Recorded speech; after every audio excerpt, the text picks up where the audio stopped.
Uma das histórias mais famosas que envolvem carros de astros de Hollywood, mistério e suposta maldição que aconteceu é o caso do Porsche 550 Spider de James Dean. Ele era o astro do filme Juventude Transviada. Acontece que James ele não viveu para ver seu legado. Ele morreu aos 24 anos no dia 30 de setembro de 1955 com a batida do carro Porsche 550. E a partir daí aconteceu vários mistérios sem explicação. E aí galera, tudo bem com vocês? Eu me chamo Pedro e apresento o canal Grande Mundo. Se você já gostou desse tema, eu peço que você deixe seu like, se inscreva no canal e ative as notificações para ficar por dentro do que rola nesse canal, porque rola vídeo toda semana nesse canal. Então, sem mais enrolação, vamos para o vídeo.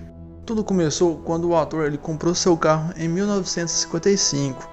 Mas antes vou falar um pouco como ele ficou famoso. Ele na época ele fazia apenas 4 anos que James ele havia abandonado a faculdade para se tornar ator, que foi no ano de 1951. Ele começou a fazer comerciais da Pepsi e logo depois começou a fazer papéis em diversas séries de TVs do canal CBS. Como ele era um rapaz bonito, ele conseguia representar bem os personagens. Ele tinha até um certo talento para isso. Então ele foi escalado para interpretar o rebelde sem causa. E este foi um papel que revelou James Dean para o mundo.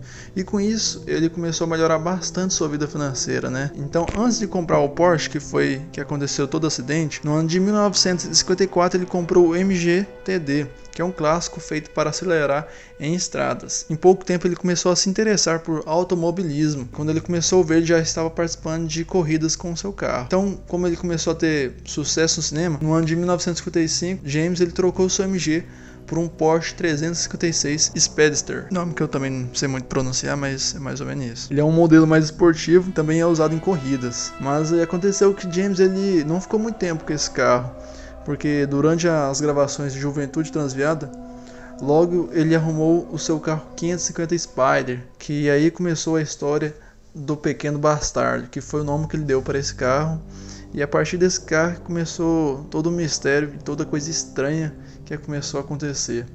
Foi quando ele comprou esse carro, né? Que foi até com ele que ele sofreu todo o acidente, mais pra frente. Mas então, esse carro ele era mais potente e no dia 21 de setembro daquele mesmo ano, ele logo levou esse carro para George Barris. Ele é um famoso customizador de carros. Ele ficou bem famoso por criar o Batmóvel dos anos 60, né?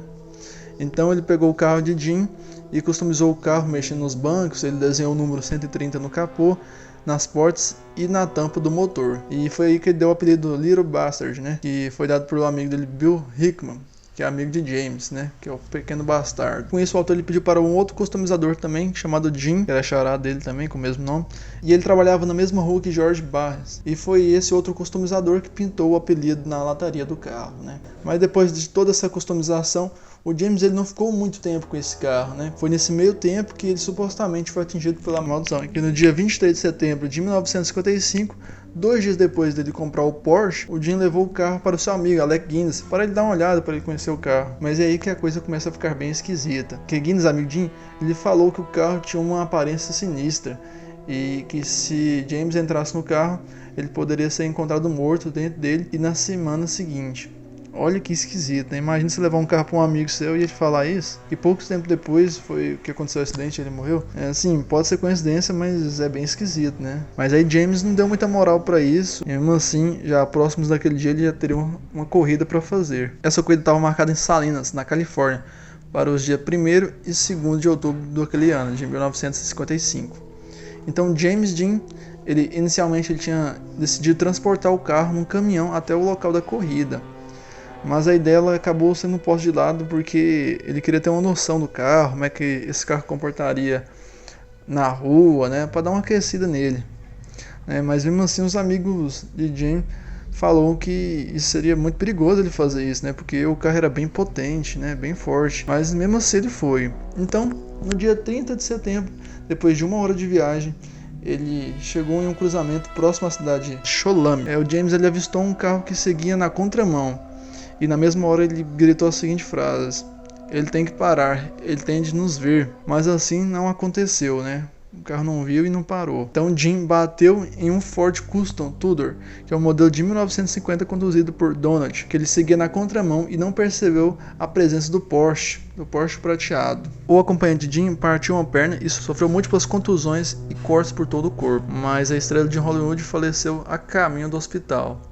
E o condutor do outro carro, ele nada se aleijou e se declarou que não havia visto o carro de Jim. Foi uma imprudência dos dois, né? Um estava muito rápido e o que estava na contramão, né, já estava por errado.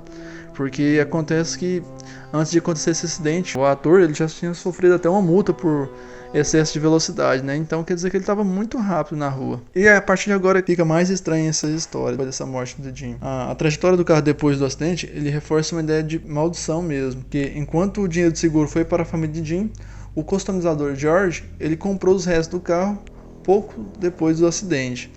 E quando a carcaça chegou na sua oficina, o carro escorregou do trailer e quebrou a perna de um dos seus mecânicos. Olha que sinistro. Aí depois disso, o motor do câmbio do carro foi instalado em um outro carro chamado Lotus 4. Ele é um protótipo de competição que pertencia a um homem chamado Dr. William. E esse William ele captou o Lotus durante uma corrida, né? Aí já duas coisas estranhas já acontecendo com as peças do carro. Pouco depois ele vendeu o conjunto mecânico a outro homem, identificado como Dr. McCarran, que ele instalou no seu carro de corrida.